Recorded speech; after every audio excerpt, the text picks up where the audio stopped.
and all is chasing the wind. And if you read those lines at the beginning of Ecclesiastes, then you understand Ecclesiastes if you understand the meaning.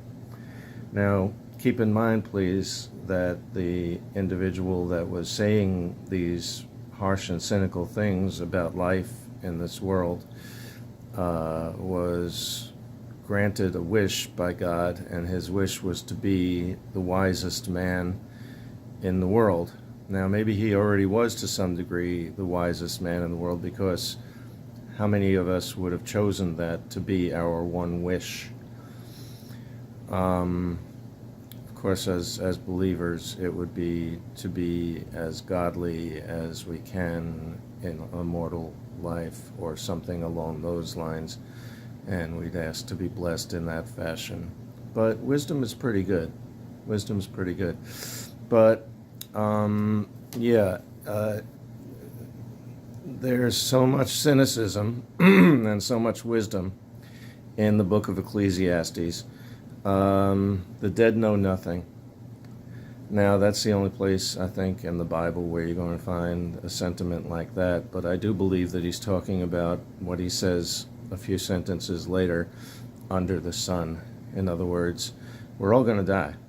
We can be wise, we can be foolish. We can be hardworking, we can be lazy sluggards.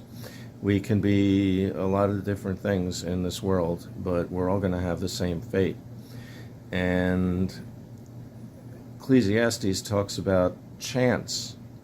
You can have so much wisdom, you can work so hard, you can have everything. You can have so much talent. I mean, just look at the Yankees. No, I'm just kidding. But you can end up exactly where we all end up, physically, in the ground. So what do we do during our lives? We chase the wind. In the same breath, almost, Ecclesiastes says, whatever your hands find to do, do it with all of your might. Now, for us, we live full lives. Some of us have families and jobs that we don't hate, and a career perhaps. But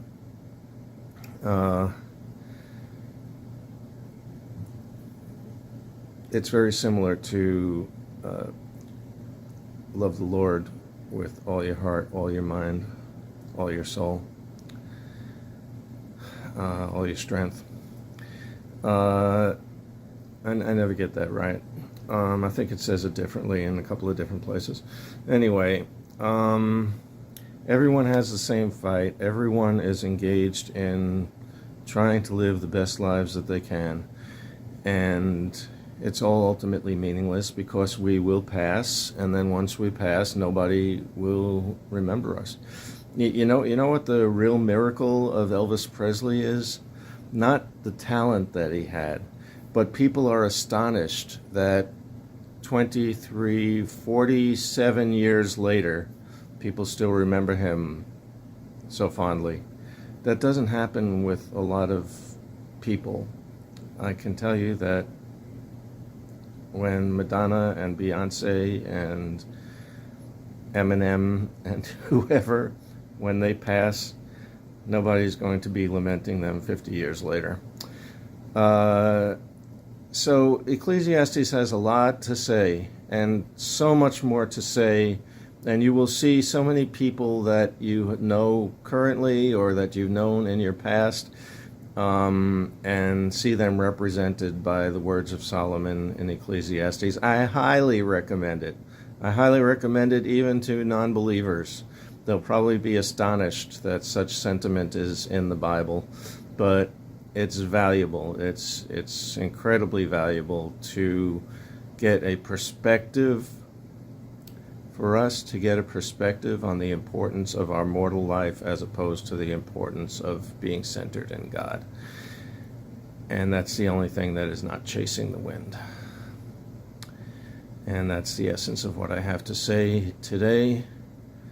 about Ecclesiastes 7 through 9. Have a great week. I love you all. I'll look forward to seeing you Bible study Wednesday night and Sunday morning service.